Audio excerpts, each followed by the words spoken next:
What's up, everyone? Welcome to Real Red Stock, the heart and soul of authentic football fan culture. We are coming, I was going to say straight out of Manchester, but obviously Adam's coming straight out of Sligo. So, two different locations, but the same thoughts, we imagine. You tune into Pros and Cons, a show where we pick at the positives and nag at the negatives.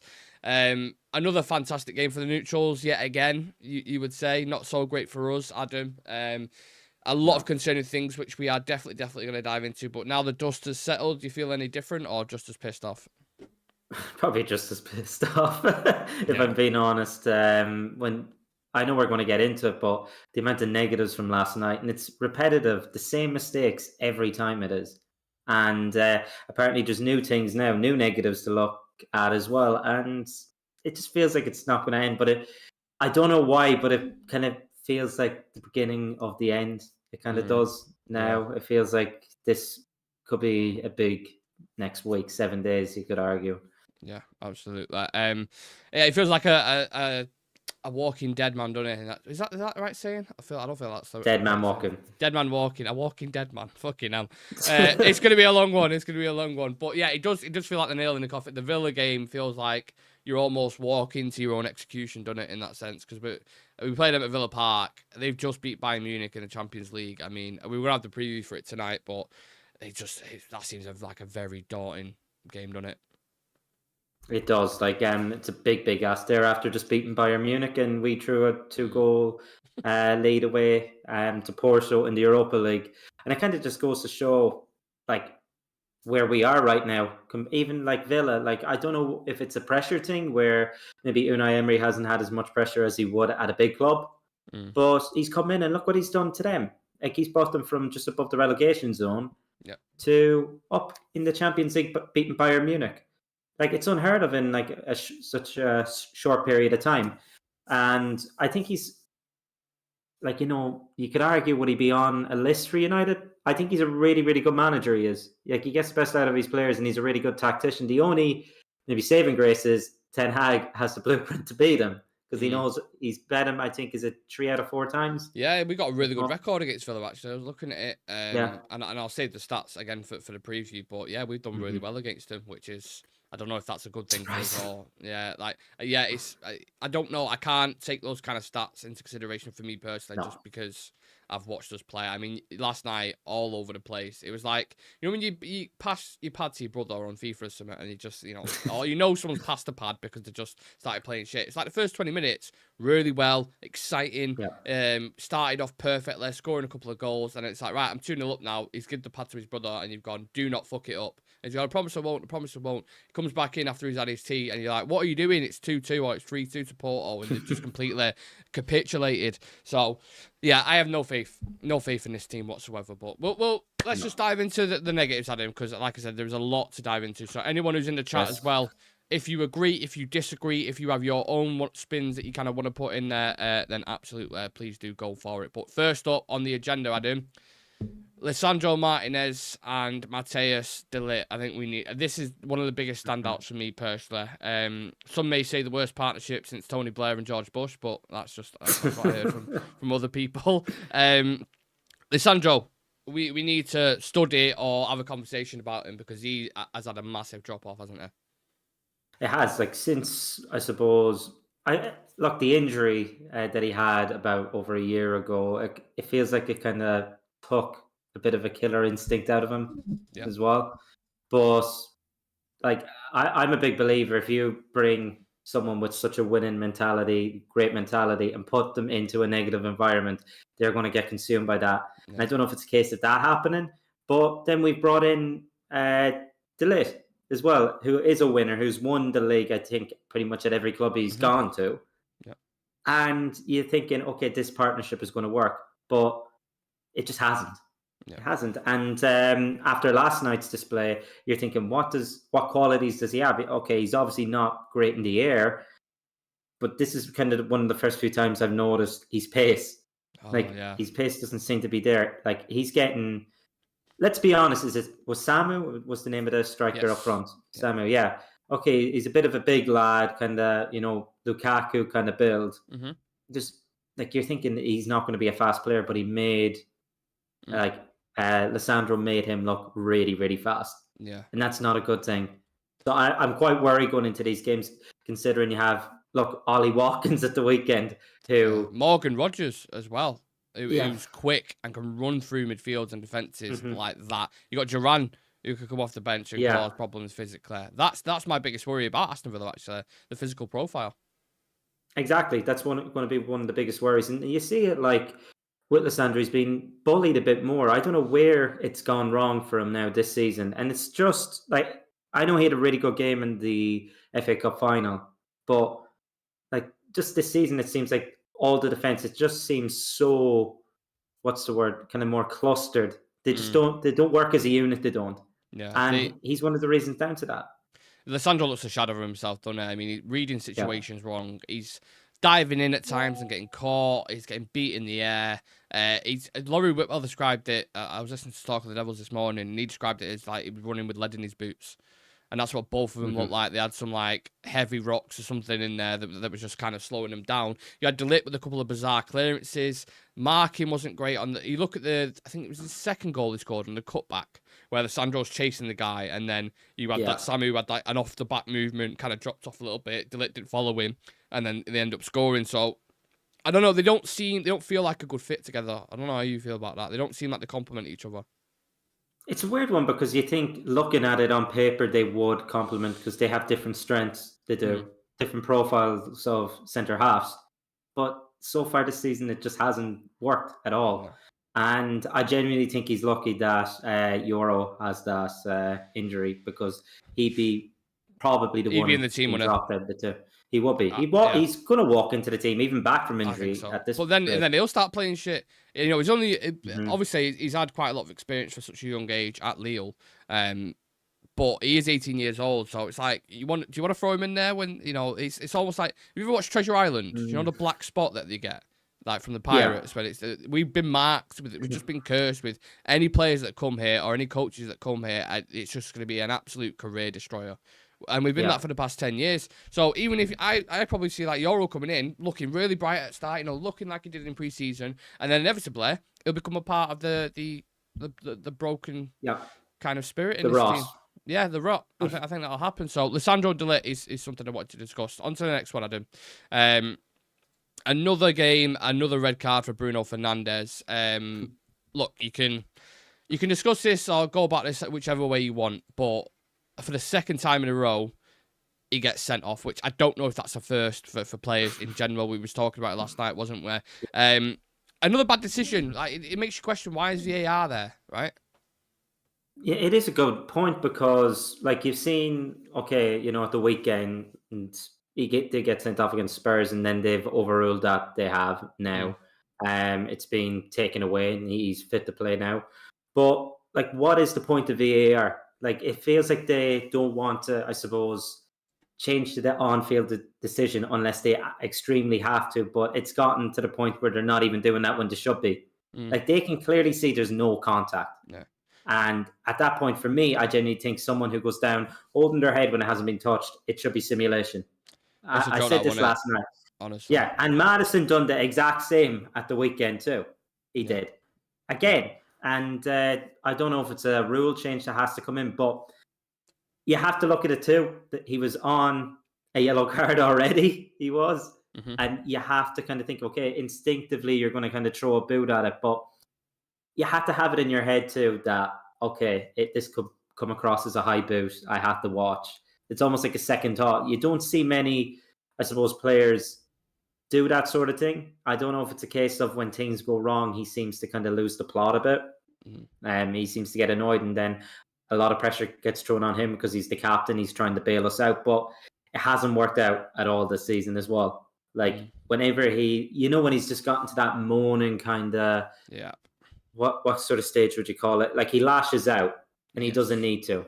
Yeah. And that's the frustrating part of his game. And I think that's one of his biggest criticisms you've seen. I know the likes of Roy Keane aren't really the best people to kind of criticize that. But Roy's speaking from experience. He knows what he sees.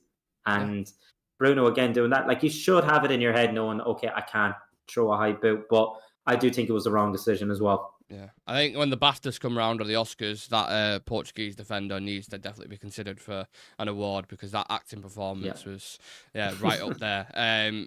Faking when and I think that's why Bruno was so livid, because he knew he had faked it. He knew he didn't touch him. But you do run the risk when you leave your leg that high near someone's head. Yeah. When you've already been booked for it, it is a little bit like that's something like a young kid maybe you'd do. Not an experienced captain of Manchester United shouldn't be doing that. But I just think, why can't someone just be it if you're in a truck outside the stadium, whatever it is, and you're watching that on a screen? How on earth can you not go, yeah, you got that wrong, ref? You got that, you got that one wrong, should I say? I don't know if it's the same for UEFA. I know in the Premier League they've started having a bit more lenience now. They've started saying we're going to go a bit more with the ref decisions on the pitch, so we're not constantly undermining them.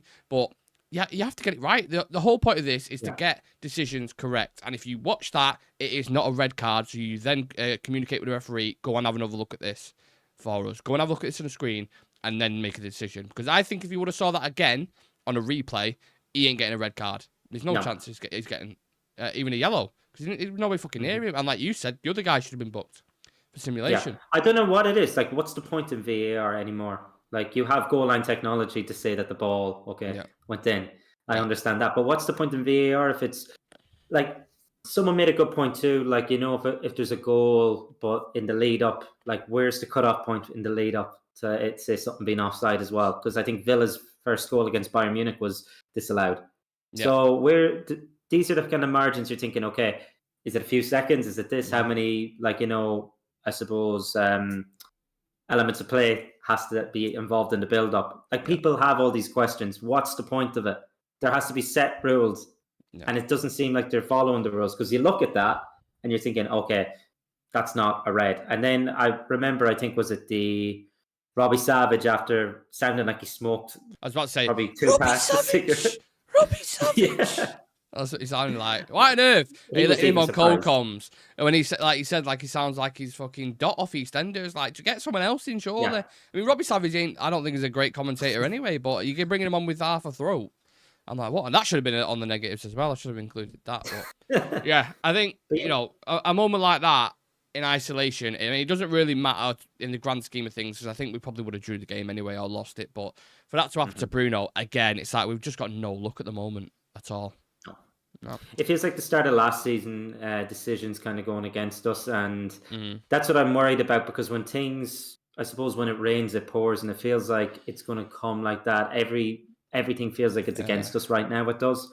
And like, I've seen the effects it had last season, how awful of a start we had, but there was so many key decisions that went against us. And again, it feels like there is an element of that happening again. If it rains, it pours. It's going to fucking chuck it down and thunder on Sunday at 2 o'clock when we play. I'm telling you that. Please do not miss that preview when we drop it tonight. And we've also got Premier League predictions as well for all you guys in the chat. So quite a bit of content going out today. And of course over the weekend as well. Right, let's get into the next negative, Adam. The subbing Marcus Rashford. I imagine in unison, United fans all around the world and the travelling fans who went to Porto Stadium were watching that and thinking, why on earth have you just taken off our biggest threat? Takes his goal well, starts to peacock, and the manager goes, you know what? Garnacho was good on Sunday. Let's take Marcus off. Fucking bizarre, right? It just doesn't make sense. I remember when it came out last night when we were doing the review. And I think Sam said that, it was... for rotation, and your face said it all. It did. Yeah. Like, no, it was the other way around. I announced it. I said, I said, he's injured, because I saw a report saying, he's gone off injured and is a concern. Yeah. So I was like, okay. And that was from one of the aggregator accounts, I think. So I was like, right, okay, I'll take that. And then there was a quote from TNT Sports that dismissed that and basically said, no, it's just rotation. And everyone was like, what? Yeah, he was our biggest threat. It's probably his best game I've seen him play this season. Yeah. Looking so more direct, taking on players. That it was like the Rashford of old, you could argue. Yeah. Because he was just so direct, beating players with really nice pieces of skill as well. And you're thinking, here, this fella could be, he could grab himself a goal here too. Yeah, is he back again? Like, he was skipping past people. I haven't seen him do that in a long time. And then he goes off, and you're thinking, okay, it has to be an injury or something. And then that happens. I don't know if it's just speculation as well. that I know he didn't defend as well. I think there was an So element of tracking that. on the first goal, he didn't track Yeah, his man, the guy who wandered into the no. box. So maybe there could have been a criticism on that. But it's it's a strange decision, I think. Could have been a bust up at halftime as Yeah, well. that's what I And mean. then You just don't you know, never do you? know.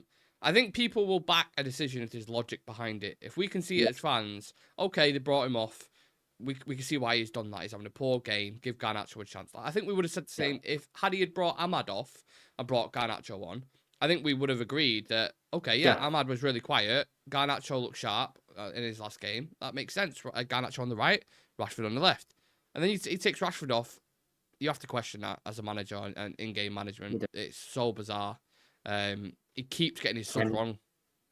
Yeah, and then 2 centre halves. Okay, fair enough. Maybe one of them did score, but like again, questionable at the time. Yeah, and like so far, I don't know what it is. He seems to have this. It's predictable these days, although that wasn't predictable last night. That halftime change, because you're thinking, okay, here, like okay, I suppose they're back in the game now, but he's our bright spark. He can easily pop up with a goal or two again, and even pop up with an assist, which he did. Yeah. And you're just thinking, why take off our best try? It blows the mind. For rotation, well then play Garnacho at the weekend if it's for rotation. Yeah, like why? I don't think they need rotation. They'd be 6-7 games into the season. That's nonsense. That's a good point. I think it's absolute nonsense. Why stay so loyal when he's doing shit, and then when he starts to deliver, you throw him in a shit pan? That is so counterproductive, isn't it? Like, we was moaning when you keep playing him and keep trying to grind this consistency out of him last season, but then when you finally get that out of him, okay, let's drop him. Nonsense. We have to move on, Adam, because there's so many things that we've got to talk about. On to the next one. Midfield runners. We are extremely lightweight and half-hearted in all of our ground duels and aerial duels, and that isn't necessarily on Erik ten Hag. That is on the players as well. I just think physical battles, really flaky in Adam.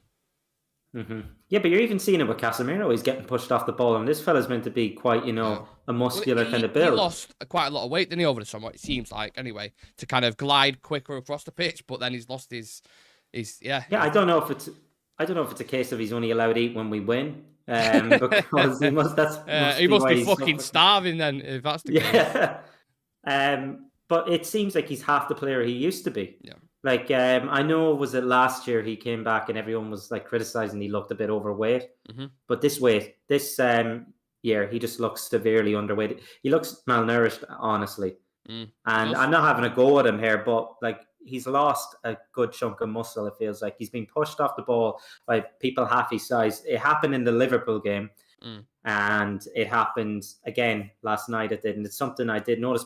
Some people were saying, "Oh, he had a good game," but you see the elements in his game now that he's kind of lost, and he's half the player he is. Then you have Eriksen again, not the strongest. Okay, he brings a good bit of spark and creativity, but again, he doesn't have that energy in the midfield that we're being overrun with. Why spend 60 million on someone like Ugarte and then not play him at all when he's that sort of player full of energy? Who has a bit of experience as well, playing against Porto. Yeah, exactly. It just makes you wonder. Even more strange decisions. I think systematically we're flawed as well, because you've seen that the back five that's so deep. You see the front five that are trying to press, but they're not pressing as a collective. So the gap's actually now between midfield and attack and then midfield and defence. They've got so much ground to cover, and you're asking a 33-year-old Eriksen and Casemiro to cover all of this space. It makes sense if you've got Ugarte and Kante in there. You're like, okay, maybe it's doable. Maybe it is. Even with them, that's a stretch with the amount of space that we're playing in. But all it took, and we referenced this on the thing last night, all it took was one little long ball or clip into that space that I was talking about there, and you had a free run at a backline 1v1. And I talked about Liverpool as well, because their midfielders, Szoboszlai, McAllister, and Gravenberch, the reason why they were so good against us, because they've got the ability to get back and forward and do it as a unit together. We don't have that. We have two old midfielders trying to run everywhere. Do you know what I mean? It'd be like trying to put fucking Busquets now in our system and expecting him to it just wouldn't work, would it? No, it won't work. And I don't know if it's a case of we need to, I suppose, drop Bruno a bit deeper, or maybe replace him because he finds himself too far up the pitch. I know there's this whole thing with 3 in midfield and 1 attacking midfielder, but we've seen it with the likes of Liverpool. Now they're playing that sort of more, balanced 3 in midfield. Yeah. Even City are doing it with De Bruyne. Like when he plays, he drops a bit deeper. We need to start doing that because 2 men, I suppose, in the midfield, it's a lot of ground, as you said, to cover. And it's just not working. We're getting torn apart. Week in, week out, it's the exact same. They bypass the midfield, especially it could be one pass. We're wide open, as Richard said last night. Yes, yeah, I think we all remember that comment, don't we? Richard, if you're in the chat, what an analogy from him. But yeah, it worries you about the Villa game, doesn't it? Because you think the way they play, obviously they have 2 strikers playing off each other, one clip into them, a little 1-2, and they're going to be in. I think that Villa game is going to be a thrashing, but I'll save my score prediction. On to the next one, Adam. We're conceding way too many goals, aren't we? Way too many fucking goals at the minute. 12 goals conceded so far in all competitions. I mentioned the stat last night as well. Since Eric Ten Hag joined the club in 2022, no Premier League club has conceded 3 or more goals in a match more times in all competitions in United. 24 times, completely open. And for a team with a reputation of Manchester United, the fact teams can get at us so easy is problematic, because I'm thinking about, we've not played some of the big teams yet. Like, I'm talking Arsenal, your Cities. What's going to happen in those games? I'm very, very worried in that sense.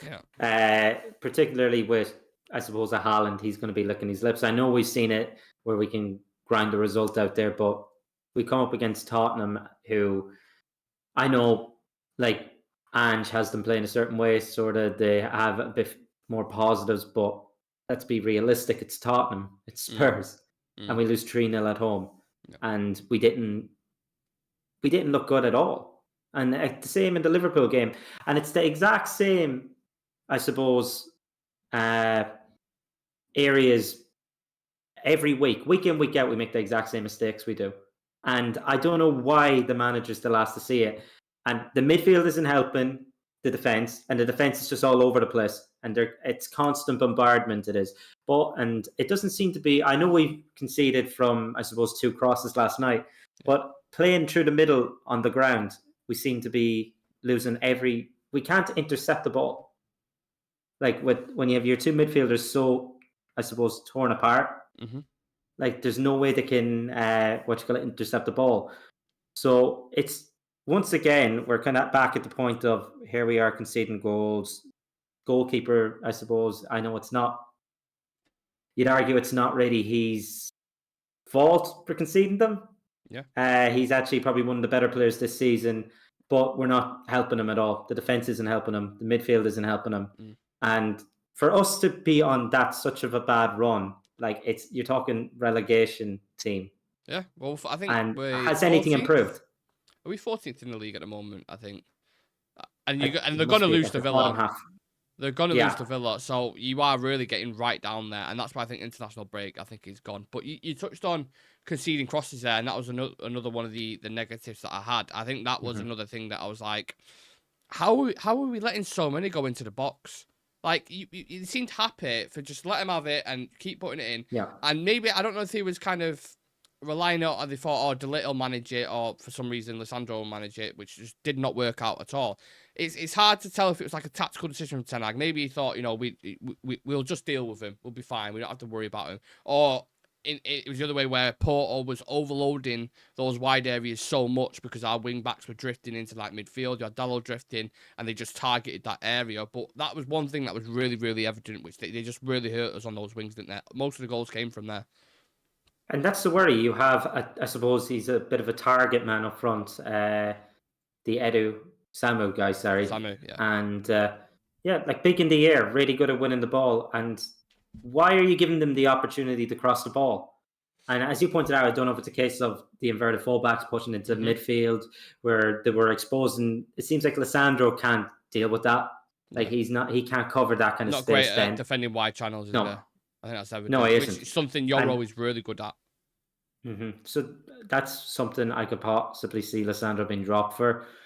Like, he seems so fucking stubborn in his tactics, like, that he wants it to use. It's chaos football at this point. Yeah. Everything has to be perfect, and when something goes wrong, it goes horrendously wrong. It seems like he doesn't have a plan B, but he doesn't have a plan B. But plan A never seems to work. and it hasn't been working this season. So it's worrying. It is. Yeah. And the amount of times, like I've seen it, where we've given, I suppose, the ball away, it's been gone down our left side, and the ball has gone in, and we've conceded a cutback every single time. It's Well, cutback. we conceded a cutback so quickly in the second half, which shown instantly the fullbacks cannot deal with Porto's wide attack the way they're going at it.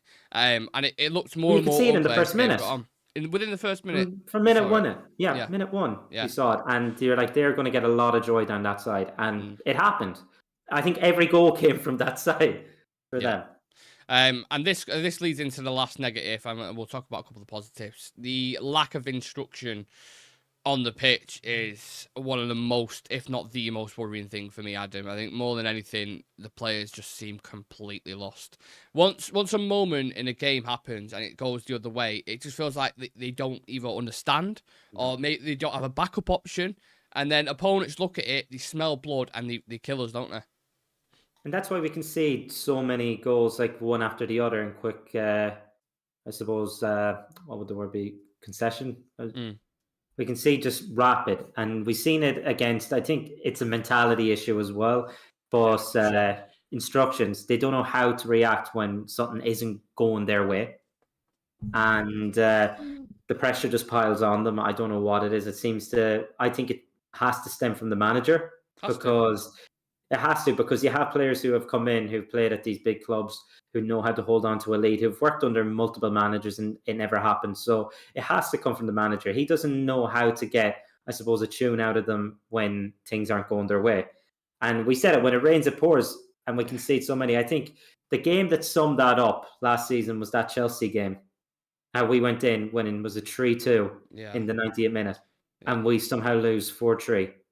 Like, that's just a loser mentality. And that's happened a million times. A million times. Yeah. Like, there's a lack of a plan. There's a lack of a structure for this team to succeed at the moment. And even if Ten Hag is doing it in training, because there's a lot of talk about, what Dan Ashworth, Jason Wilcock, all these guys, what they're seeing in training looks really, really good. But when it comes to applying it on the pitch, it ain't working. So the message is either not getting through, or there's a communication thing there, and that ultimately is one of his biggest flaws. I described him as like, he comes across as, I don't want to make judgments about someone's personality, but he comes across a little bit like a head teacher.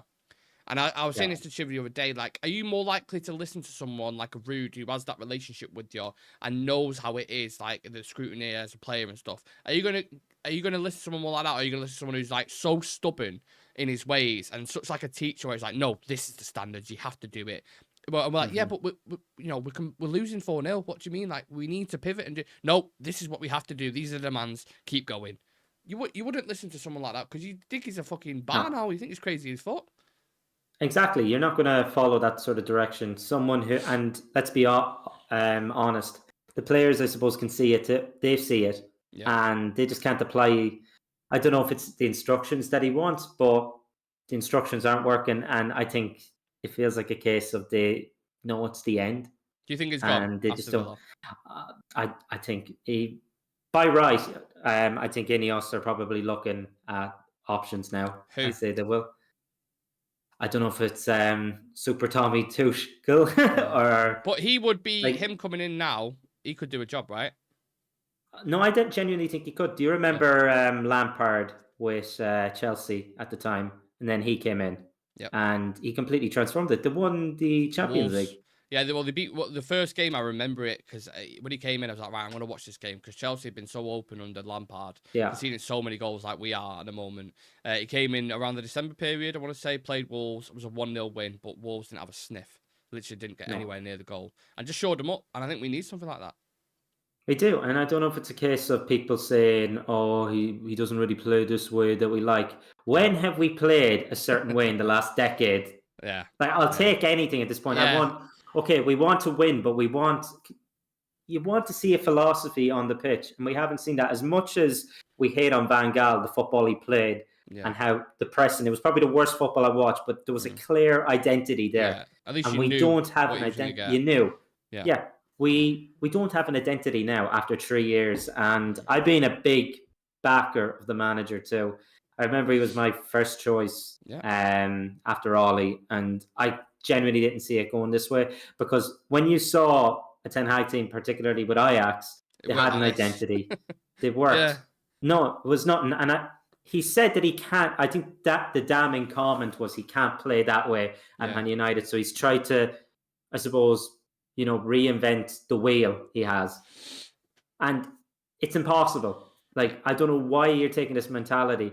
You should have, like we saw at the start of his first season, okay, fair enough, he was under immense pressure, but then he threw everything in and he hasn't gone back to that sort of style. You could see bits of a style. I know we were torn apart at times, but if you were stubborn, and he's meant to be stubborn, if you were stubborn, you stick and believe in yourself. But he didn't believe in himself at that point, and I think that's probably where he's now lost a job, because we're 3 years into this and nothing has changed. Right, take a breather for a minute, Adam. I'm going to go into the comments section because there's quite a lot. I know we've got quite a bit of our chest there, but we've got the positives to discuss. So that's something to look forward to, I suppose. Thank you everyone in the chat for so many comments. I'm going to try and get through as many as I can. Please do smash a like on the video and subscribe to the channel. We're currently on 7,123 subs. So yeah, if there is anyone new and you enjoy this kind of stuff, then yeah, just takes 2 seconds to subscribe. Read the room. Even if I hate Erik ten Hag, what Rasmus just posted was as bad as what Erik ten Hag's been saying in his interviews. Yeah, did you see that on social media last night? But Onana had a tweet too, and he deleted it. What was it? Did you see it? I saw it, but it was like him basically celebrating, like, talking about the team spirit and all this. I'm just thinking, he deleted it then. He should have read the room. None of them seem to read the room. If you go into the Rasmus, I suppose, the comments, you have Xerxes, like, doing all these, like, love heart faces, and you have people like, you just scraped the draw. He threw a 2-goal lead away. Have some fucking respect. From Rasmus's side, he's been out for 6 weeks. He scored. I guarantee you're going to be happy. I don't blame him for being happy. But like you just said, we just scraped a draw against Porto. Don't be putting out on social media. Don't be like, 6 weeks, been waiting 6 weeks for this. What? For us to draw away at Porto? After a game you just lost 3-0. Like, forget to putting stuff like that on there. Lingham David, good afternoon. I can't understand what's going through Erik ten Hag's mind. Why when Rashi plays atrocious, he leaves him on for 90-odd minutes. When he's playing well, you take him off. Very confusing. Punch Paint saying it's Europa League. We're advancing through the first round no matter what. Andy saying Ahmad was anonymous last night and he takes Rashford off. Richard saying, just having a conversation, back and forth.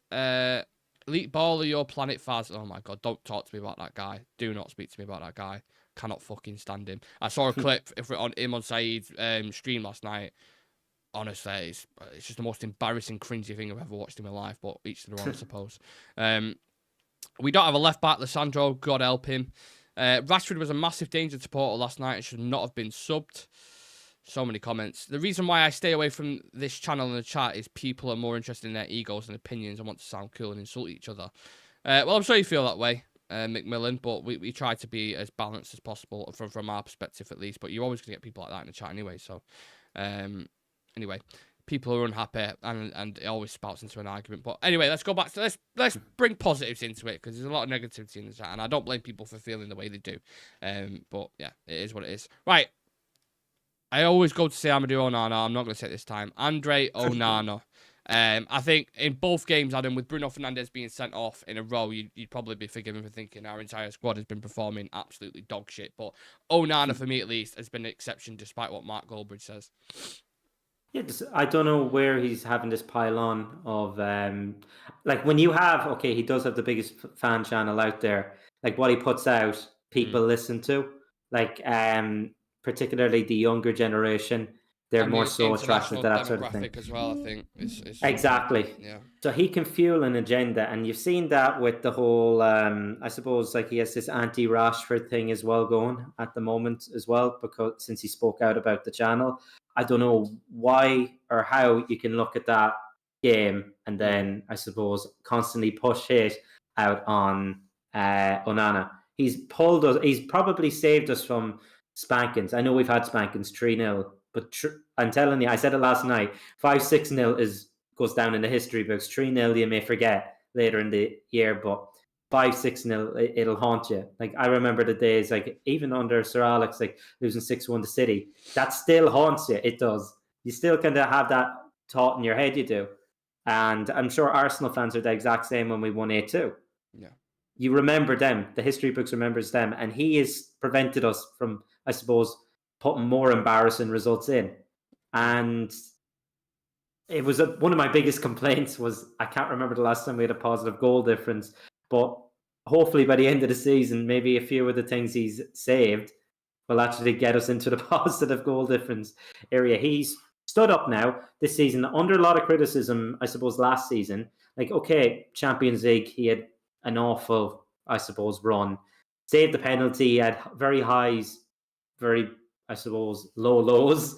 But he's probably one of the more consistent performers, and I don't think he deserves any abuse that he's getting. He should be getting nothing but praise right now. But I know, like, okay, fair enough, he didn't hit the ball away from kind of danger zone, but his job is just to keep it out of the net. It should be the defenders then on the follow-up. It shouldn't be in that situation in the first place, should it? No, they shouldn't. And okay, fair enough, Rashford kind of let his man run. That's what happened, okay? But I suppose it went from bad to worse then taking him off and our main threat. But the goalkeeper, he doesn't deserve any hate. He doesn't. He's come in and he's, I suppose, done his best. And he's doing not his as job. Good. He's doing his job. Doing his job. But he is. His main job is stop the ball from going into the net. Yeah. I know we're conceding a good amount of goals, 3 on 24 occasions. It could have been 6 or 7 against Spurs. It could have been 6 or 7 against Porto. I mean, that chance he had instantly in the second half when he went through on goal, I thought 4-2 straight away, and he made good saves. Yeah, and one thing I've noticed now, like he wasn't the best 1-on-1, but he seems to have improved that this season. He gets out a lot faster and spreads himself a lot better. So he's improving. There's clear signs of improvement. The only part of his game that I'd like to see more is his distribution. I don't think we've utilized that enough.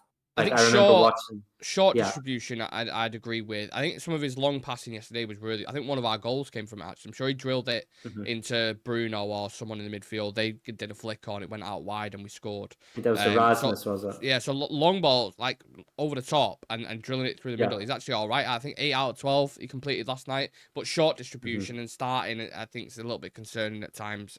But yeah, 4 saves from inside the box as well last night. I thought that's big. Decent. Yeah, and what the area I want to see him more is kind of push a bit higher up the field. I know he got caught out in that preseason game, but I want to see that and then kind of suck the, I suppose, opposition. That sounds bad, but I was just about to say, where are you going with that, mate? Suck them in for the press. You got to suck the opposition off. That's what you got to do. Distract him completely. Right, let's move it on. Let's move it on. Right, Maguire. I don't know if you would agree, Adam, but probably has to start on the weekend, do you think? Who you take off, I don't know. It was Lissandro or De Ligt, but there was a lot of talk when he brought him on, and we both had the similar thoughts. Why the fuck is he bringing on 2 centre-backs? But either way, he came on the pitch, took 2 points off Porto, and gained us 1 when we had 10 men. So for a guy who's been through as much shit as he's been through, to come out the other side and still say the ultimate professional, that is the kind of characters you want in a team, innit, despite, his early years. It is. Like, we've seen him, I suppose, the pylon that's happened, and particularly, I know I'm a little bit, in there. I remember putting a P45. Yeah, that's kind of going back in the day. Didn't go down well. Poor you, Nick, got all the abuse. I remember specifically being called a nonce, and I was like, I've not even put this video up. What are you talking about? Why am I getting it in the neck? Like, so bizarre. Just for people that don't know, it was maybe 2-3 years ago. I done the kind of whole stadium tour. I printed a P45 and put it on his dressing room. As a joke, it was just a bit of light banter, and it was a joke. And honestly, the amount of people that lost their minds, I'm like, you can tell we live in such a fucking woke, flaky world. It was hilarious, okay? Because 2 weeks later, he'd done a mistake, and then I've seen the people who were abusing us. Oh, he needs to go. Give him his P45, and I'm just like, you literally told me a nonce last week. What are you about? Yeah. But he can't win. He's come through. Yeah, he's come through all that he has, and I gotta respect it because, like many players, I can't remember a player getting so much abuse that he has got, and he's kind of rose above that.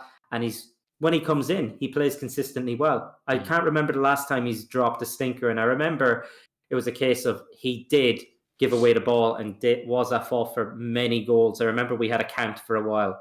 But it's been a long, long time since I can remember him, causing a goal or having an absolute stinker. Like, usually it's a case of the team having a stinker. What he kind of reminds me now is, do you remember that Wolves game, I think under Ragnick, when Phil Jones came in. Yeah, and everyone kind of was making a joke of it. But the lad, he played probably one of his best games he did. If you listen to his story, I don't know if you've seen his podcast on high performance, you start to sympathise a little bit because you're like, this guy is like putting himself through pain every single day to try and get in the team.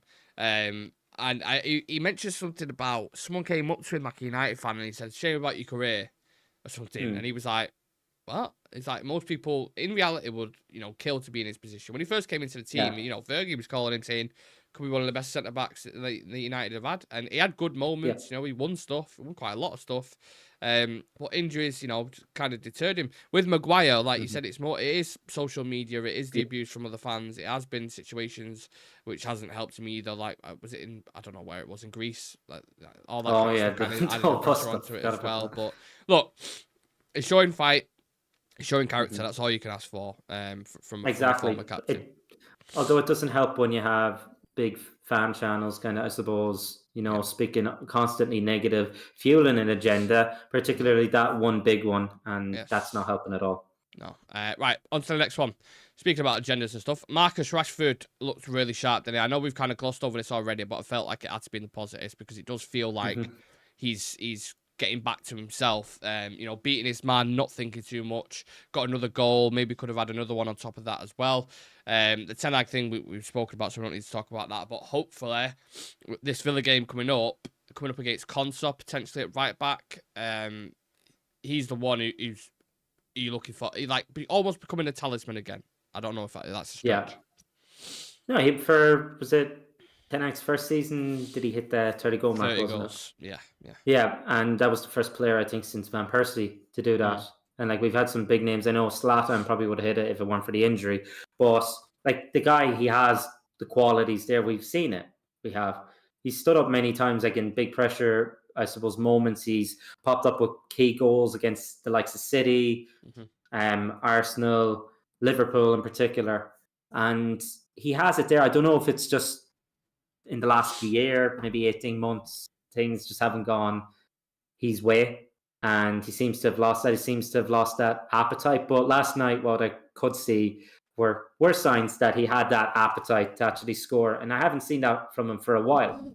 So I'm just hoping now this can be something that he can start on. Just looking a lot more confident with the ball at his feet, because I remember so many times passing the ball out to the left, and then he'd be just there, doing odd step over here and just pass it back in the midfield. He'd be afraid to take on his man, but now he gets the ball, he ran. And that's what I want to see from him. That's what he has. He has pace, he does. He has the skill, and he's a really good finisher at the end of the day. I know this season ends being a bit up and down, but the talent is there, it is, and we just need to see it more, and hopefully more to come at the weekend, something like that. I'm just hoping it's not a case of, when things go wrong again, the whole team kind of just drop their heads to do, and then he's kind of lost that interest again. I'm hoping he can kick on from this. Yeah. Another player who's in form at the moment, this is our last positive, Christian Eriksen, with, I think, 2 more assists last night. One for the corner, and I'm pretty sure he got one for Rashford's as well, his first goal. So a couple of assists. He's got 3 goals and 3 assists in 6 games so far. Happy in a rich vein of form, but it's extremely worrying when your best player is a 33-year-old who most would say they're happy to be sold for 5 million to Ajax. Exactly, yeah.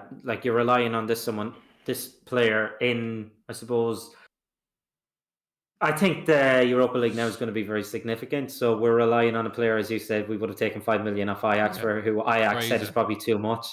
Yeah, it is crazy and worrying. But I suppose it's good to have these sort of players in the team. Whether it's starting, I'm not too sure. You can see the cons that he brings as well in that midfield. He doesn't have the legs. And then when you're starting to, I suppose, pensioners at this point in midfield, you're going to be overrun, But okay, fair enough. We're on to the positives of this, but he has been, contributing goals, and that's the most important thing. Yeah, delivery from corners as well. I think has been a lot better as well. Because when Bruno does it always seems to hit the fucking near post, doesn't it? Yeah. I always thought if you can't beat the first man from a corner, you should be fined a week's wages. Yeah, agreed. That'd be nice. And I can't remember the last time we actually scored from a corner. So last night I just realised we actually scored from a set piece. Yeah, Maguire. That's what I'm Doesn't saying. happen. Yeah, we've scored a few now. Southampton, we scored a couple against. I'm sure Delit, or was that the Southampton game as well? There's been a few. We scored from. It's always those though. Like when we get good at one thing, another thing kind of falls away, doesn't it? We can't be good at multiple things at once on the pitch. It's like we build a solid defense. Our attack can't score. We build a solid attack. Our defense can't defend, and then it's just always like this. Like you give and take it as, I suppose. With United, we can never get that full balance overall in the team. He's a wonderful technician, a great player, but there's no longevity in Christian Eriksen in the midfield, is there? There just isn't. He shouldn't even be anywhere near. He wouldn't even be on City's bench, and I don't mean that in disrespectful way. He just wouldn't. So yeah, but he's our best player at the minute and a key element in that team. So it is worrying. But look, we've got to the conclusion of the show. It's been very detailed. There's been a lot of stuff we've spoken about, and I think rightfully so because the game warranted that the way it went down 3-3. Another crazy game. Aston Villa. We both think, I think we've agreed that it'd be the final nail in the coffin for Erik Ten Hag. I'm convinced on that. I could easily see that game being 5-0. Like, I'm not even joking. Watkins, Duran, Rodgers, all firing at the moment, all physical, quick runners. I mean, I've seen what they've done to teams this season. I'm just extremely worried. They just beat Bayern Munich in the Champions League. Unai Emery is one of the best tacticians in the league, and he will pick this team apart. He really, really will. So I'm not looking forward to that, but we do have the preview today. So if you want to come and join us for the preview, make sure you do. I'm not sure what time it's dropping because we are pre-recording it. And we're also pre-recording the Premier League predictions as well. So loads of content for you guys. And if you appreciate it, hit that subscribe button. Anything else, Adam? Because I always ask if someone comes on with me on pros and cons, anything I've missed at all, or do you think we've covered everything? I think one of the biggest, I suppose, cons this season has been not having a left back, and Dallo can't play left back, and we need a left-footed full back. We do, because we're paying massively for it. All the goals are coming down that side there, and it's constant. You can see it's the big glaring hole in the team, and I genuinely think Luke Shaw should be carted out. I don't know what the story is with Malacia, if he was the one that was, addicted to the laughing gas or whatever. No, that was Brandon Williams on the laughing gas. It was.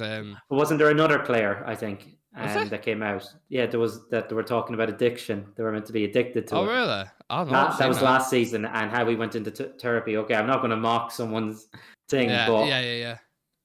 But we need a fullback, we do. And I know there's talks about the Fulham fullback. I forget his name, the young lad.